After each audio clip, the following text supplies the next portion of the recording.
Today's show is brought to you in part by today's sponsor, your local Metro Detroit Best Choice Roofing. In my mind, there's one choice for roofing around here, and I would go with your best choice. Whether it's time to replace your roof or repair it, Best Choice Roofing provides top-notch roofing services tailored to meet the unique needs of Detroit homes and businesses. They serve the region and inside the city of Detroit, too. Find out more at bestchoiceroofing.com/Detroit. That's bestchoiceroofing.com/Detroit. Or call 313-474-7031. That's 313-474-7031.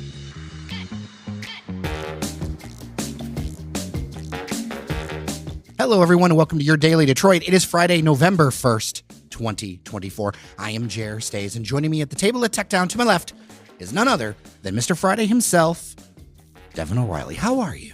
I'm great, Jer. Got a little bit of a Halloween hangover. We do it big in my my area, my neighborhood, like I said. But now I feel like we're like late fall. Like we officially. You like corn? Do you like candy corn? No, I hate candy corn. Ironic. Yeah, right? Don't you think? A little bit. Although, I mean, it doesn't really taste anything. No, it doesn't. You know.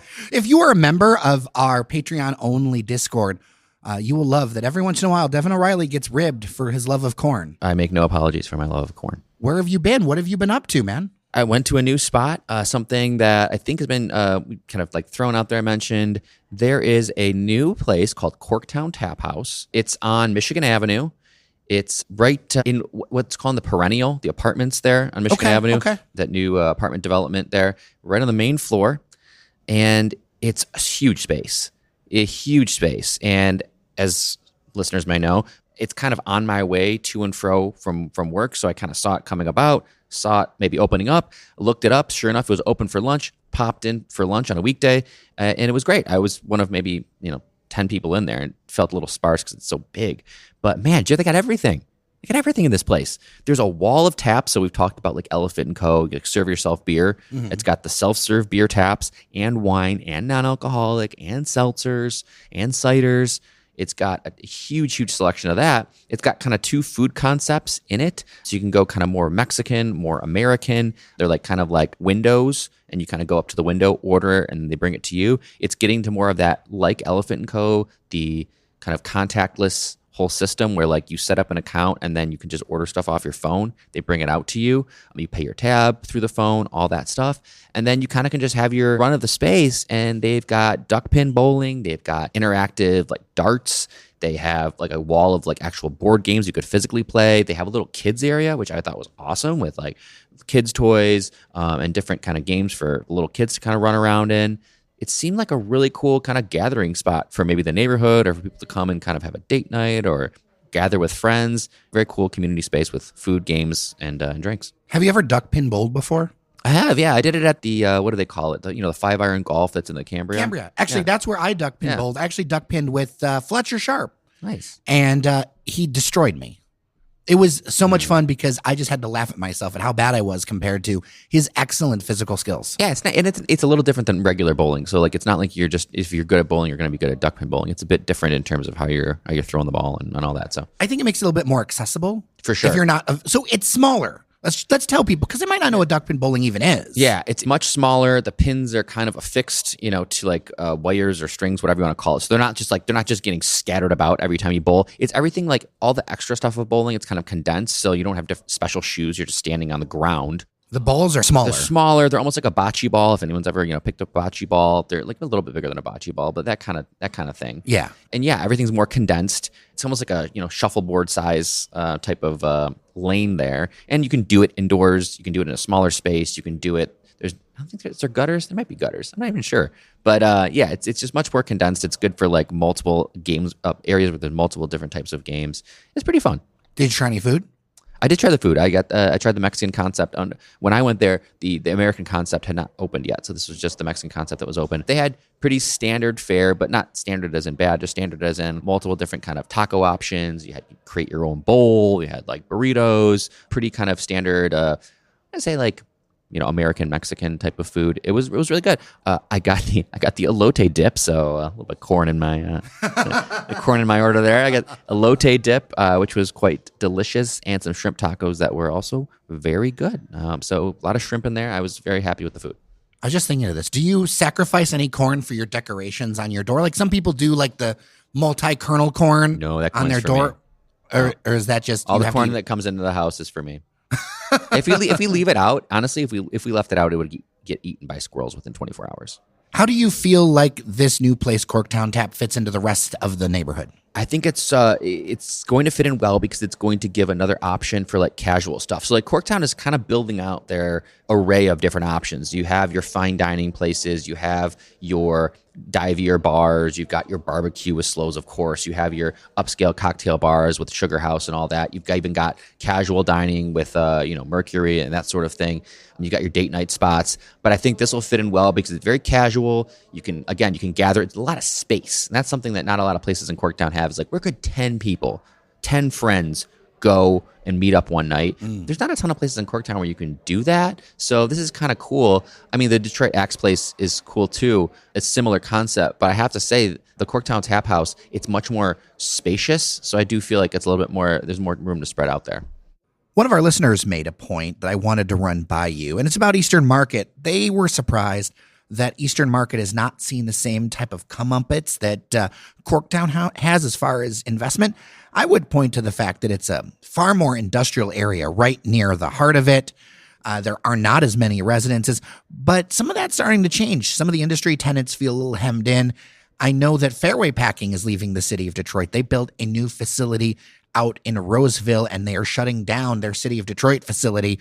It isn't surprising to me that Corktown's getting that for multiple reasons. Eastern Market is still a working market. It's still incredibly industrial, and a lot of that industrial is still being used for like storage and trucks and all this. So it's very industrial. Corktown is forever will be kind of a throughway. It's almost like a gateway to downtown. You know, there's so many freeways that kind of lead you to kind of getting off at Rosa Parks or at Trumbull, or, you know, if you want to go, like there's so many ways that you're kind of driving through Corktown as you're coming into Detroit that it just is naturally going to get that car traffic that's going to come along with that. And then of course the Ford investment kind of solidified that Corktown will be a vibrant community. I also think the energy of Eastern Market, at least for like the fun side, is more along one of those streets where the Marrow is going in, or Henry the Hatter and Detroit City Distillery. It's kind of on one of those side streets. And you're right. I think there's a lot more industrial. I know that there was a plan to move, and it's underway to move some of that industrial to other parts of Eastern Market and kind of move it away from that main strip. But that all takes a lot of time. We had the pandemic in between. We've had a number of projects that, frankly, didn't get off the ground. Remember, there was going to be a new spot at that demolished building on Russell Street. There was that, they had the Coney Island in it. Mm-hmm. And that was supposed to be some sort of glass-clad, beautiful thing, and that's still a hole in the ground, or a flat ground. And there's still a lot going on there. And I know we haven't really followed up on this in a while, or at least I haven't heard anything, but our Heart Radio studios were supposed to go in there, like Mojo in the Morning and all that was supposed to move into Eastern Market. I don't listen necessarily consistently, so I haven't heard anything about it, but that was supposed to happen too, and I think it is still happening. Yeah, we will see. But I think there are just different factors at play, and I think you're right. Michigan Central signed the deal with Wayne State University. There's going to be a lot more energy and just people running around in that world. I would much rather like to see Eastern Market move towards being more of a consistent market space where it's open. Yes, there are businesses open all the time, but it's nothing like a Philly Market or something like that where there's always stalls, or Columbus North Market where there's always stalls for you to just go and enjoy any day of the week. Yeah, I think Eastern Market kind of definitely just needs to lean into their strengths. They're not, I mean, Corktown is a neighborhood, and I know people do live in Eastern Market, but it's not like Corktown where we just talked about the Corktown Taphouse. It's in a brand spanking new apartment complex, and there's new hotels, and there's new residential being built every day. And so, you know, it's not fair to compare the two. I think they're very different. Well, our next topic is going to be between the two of them. And that is, there are some developments in the I-75 lid or cap story. Thank you to listener Jonathan, who sent me a bunch of materials from the public meeting, and there was some other reporting about this. Basically, now the plan, as they look at it, they want to get it shovel ready by next year. That doesn't mean it's funded. That means it would be ready to be funded. This plan would have 3 lids instead of caps. Those lids or caps would be, one would be to the west, right around Grand River and, say, 2nd Avenue. So think by the University of Michigan project. A central cap would be right by Woodward, just to the west of it, kind of aligned with Little Caesars Arena. And an east cap would be over by Brush, near Comerica Park, Ford Field, and all of that, connecting to that neighborhood. There was no specific details around costs, although estimates at the beginning of this thing were 150 to 200 million. Residents there seem to be, from multiple reports, far more pleased with these. I would say from an engineering point of view, these feel a lot more like big bridges as opposed to things that need tons of ventilation and all the other infrastructure. If you were to, say, have covered most of I-75 from Grand River to Brush. So it's a very different scale project.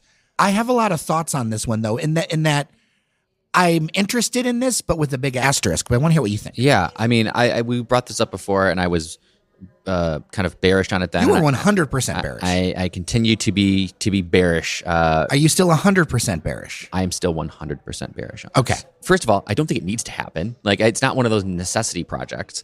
For the cost, I'm not sure what it's adding because there's so much cost that's not even seen in what's being reported. Because, they're talking about just getting it kind of shovel ready, putting the cap on. Even at, let's just take them at their word, 150 to 200 million for one cap. We're talking 500, 600 million dollars potentially just to put the caps on, and then you got to build on. I'm not clear it's that cost for 3 caps. I'm not clear about that because the article that talked about that referred to the old design. So I'm not clear on that. Okay. Well, that's something that still needs to be sorted out. We're not clear on that. But I think it just becomes a cost versus reward thing. And again, no matter what, Jer, the cost is just to cap the friggin' things. Then you have to build on them to make it worth anything, right? That was the whole point. And I just see so much, not vacant, but unused or underutilized land already in those areas. You think about all the properties in the Illich area leading up to the freeway. You think about in Brush Park, and there's still a lot of industrial, a lot of parking lots. We don't need more land to build on downtown. We already have that. So what is this really accomplishing? You could say, making it maybe safer for pedestrians, sure, but fan connectivity, maybe spending $500 million just to have better fan connectivity. Well, even 150 or 200 million. Let's talk at the low end. Even then, for what? I'm not sure. And we talked about it. I know a lot of our listeners enjoy transit. I would just much rather have that money invested in. Who's paying for it? That's the other thing. Who's paying all the money? Where is the money coming from? Well, the articles say that it has federal backing, but that doesn't mean it has federal funding. They haven't even requested the funds yet. Right. They haven't even requested the funds yet. And I have a frustration with this. And I know that budgeting doesn't work this way. I'm fully aware of this, okay? But I am frustrated that, let's say the low end, let's say $150, $200 million. Do you know what the Detroit Department of Transportation budget is every year? I have no idea. $189 million. Wow. We have a huge chunk of our buses unable to operate. Why not get us things that'll serve the entire city? That's an infrastructure thing. Yeah. Right? Or what about the kind of bus stops to create a light BRT where, it's dedicated stops? And I took the Gratiot bus the other day, and it was like Frogger. It was a disaster how that bus stop was laid out near Eastern Market. There are so many things other than this. I don't hate this idea, but I don't necessarily know if I want to see this without private funding. Maybe some smaller match of 10 or 15%. I don't want to see public funding go to this when we have I don't know the exact number. I think I read somewhere between 30% or something like that of our buses every single day broken because we don't have enough people, parts, whatever. We could do so much more with that money as far as transit, or even if you wanted to focus on roads. There's so much more we could do other than a cap. And I know that some of this might be improvements we need to do anyway. One of the challenges about the whole I-375 conversation is that one way or another, we're going to have to spend money on I-375. It is crumbling. The bridges are crumbling. There are issues with the bridges and things downtown. So that's going to make up part of this funding. But whatever additional extra, we're not there yet. We should hold Olympia to account to develop that land. We should hold the people in Eastern Market. I love Brush Park, but when I take friends to Brush Park, you go a couple blocks, it's not done yet. No, and there's so much more that needs to be done. And you said there's not a private developer who's going to take this on because it doesn't make any sense. If you're the Illiches, like you said, you're going to build on what's already existing. If you're Bedrock and you're Dan, you've already kind of planted your flag in Brush Park. You're going to build more in Brush Park.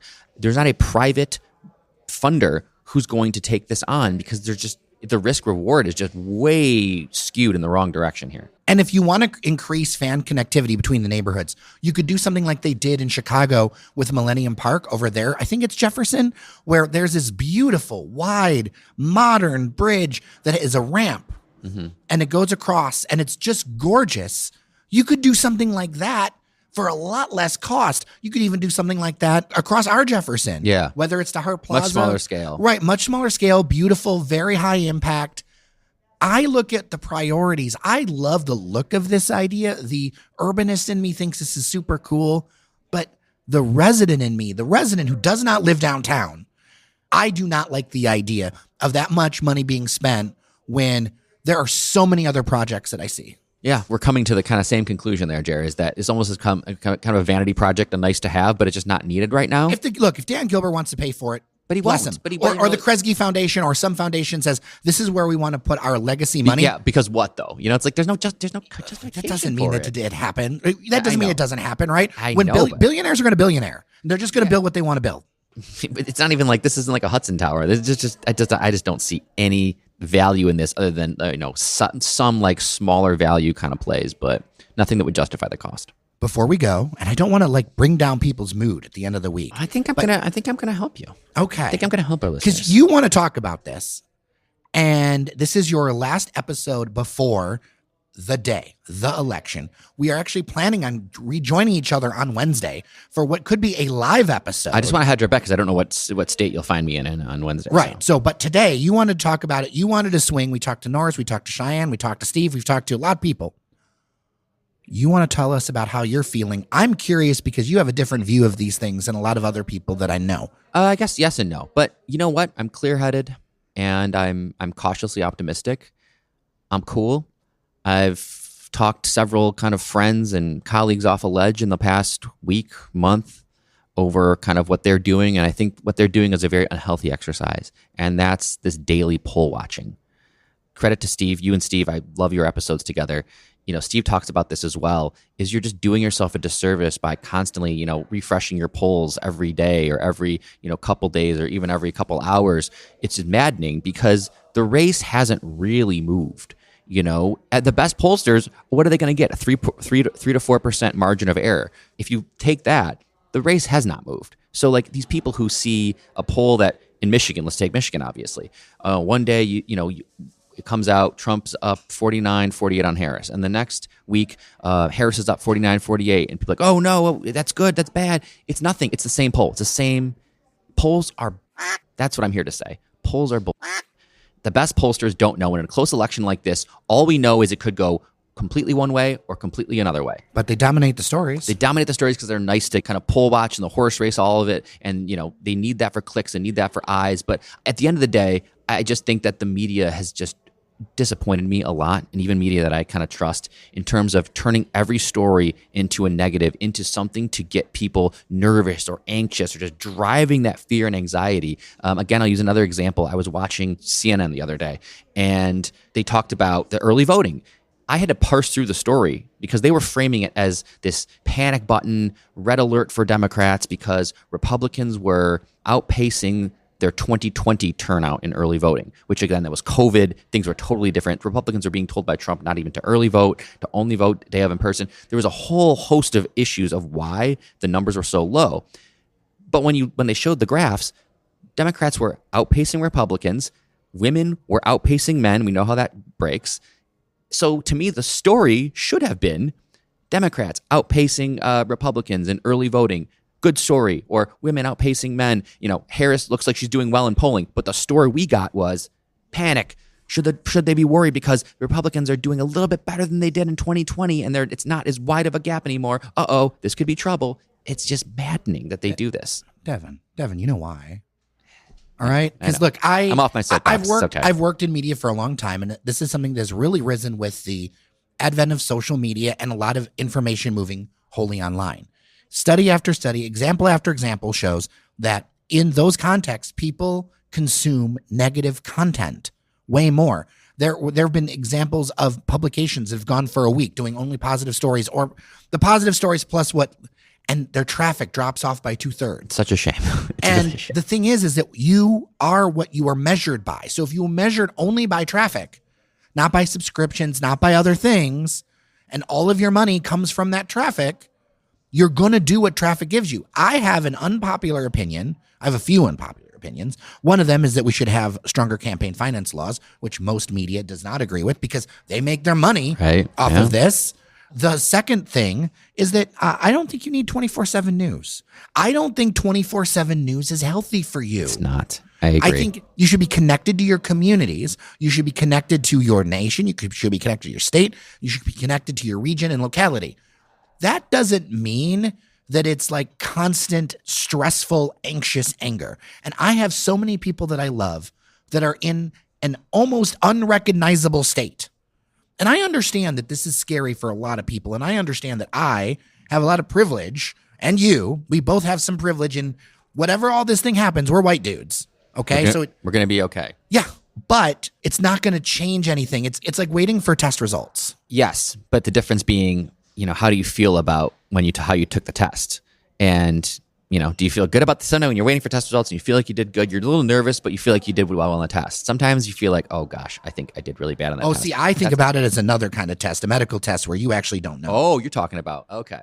Like, yeah, but I guess you're right. In some way, that's more out of your control. But as engaged citizens, you are more a part of this process. It's not completely out of your control. You can do something about it. And I want to kind of end on this note because I think it is positive. Ultimately, if I want to leave our audience with something before we get into next Tuesday, it's that I feel good. The vibes are good. This has always been a vibes election. Enthusiasm is strong. And I know it's strong on both sides, but I do think the enthusiasm on the Harris side is higher than the Trump side. And I'm encouraged by the early voting numbers that I'm seeing. I'm encouraged by kind of what's being talked about. Like if you parse through the BS, the polls are showing a close race, but I do think that they're off. I think the polls are going to be off. And this is where I'm going to go real specific here to throw out there. And this is where I could be in shambles on Wednesday. But I think the polls are off in all the swing states by about a point to a point and a half. And I think that's point to point and a half favoring Harris is where it'll end up. So look at all the polls out there. They're dead heats. I think she wins Michigan by a point to a point and a half. I think she wins Pennsylvania by a point to a point and a half. I think she wins Wisconsin by that margin. I mean, that's the ball game, but I also think that she'll do a little bit better in Georgia than what shows right now. May still lose Arizona, may still lose Nevada. Those will both be close, but I think that blue wall definitely holds up. That would result in a pretty large electoral college win. It will.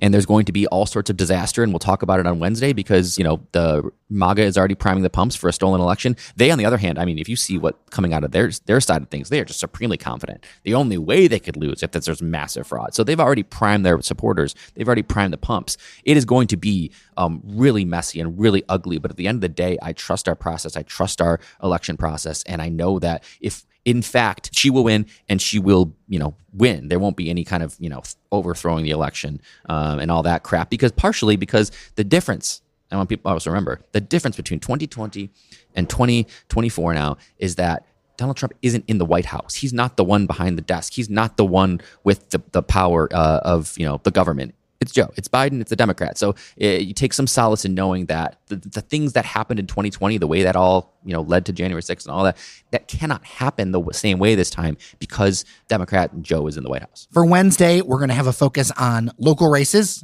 obviously, because that's what we do. We will, of course, talk a bit about the national, but I don't know if we're going to have the national races in by that time. I think we're going to have a good idea of a number of local races that we're going to run through. So we'll be able to talk about, to an extent, the Michigan State House, the Michigan State Senate. We're going to be able to talk about a number of these things. That's huge too, because if Trump does end up winning, it's going to be really important what happens locally, right? Because that's the checks and balances. But it's also important for funding, for projects, for all that other stuff. All this stuff every day, your state and local stuff is going to have a ton of impact on what happens going forward.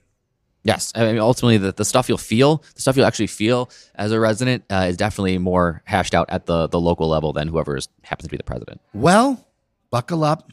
Are you ready? Oh, gosh. I think I'm ready. You're going to have fun this weekend, though? Are you going to have some fun this weekend? You know what? We may be putting up Christmas decorations. I'm not going to lie to you. We may. Yeah. This is. How did this? I thought that the rule was Thanksgiving. Oh, that's way too late. It's way too late, especially because Thanksgiving falls late this year. No, Jer. Halloween is over. The next biggie is Christmas. It may be time. All right. I think we maybe need daily Detroit stockings.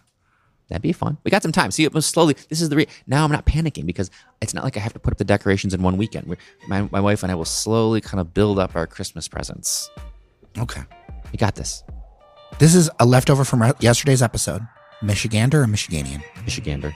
Okay. With that, I'm Jer Stays. I'm Michigander Devon O'Reilly. Thank you so much for listening. Thank you to our members on Patreon, patreon.com/dailydetroit. Local media requires local support to survive. So join us, get some cool swag, get access to our member-only Discord, yell at us whenever you want. Remember that you are somebody. Take care of yourself. And I truly mean that. Please take care of yourself this weekend. Thank you for listening, and we'll talk next week.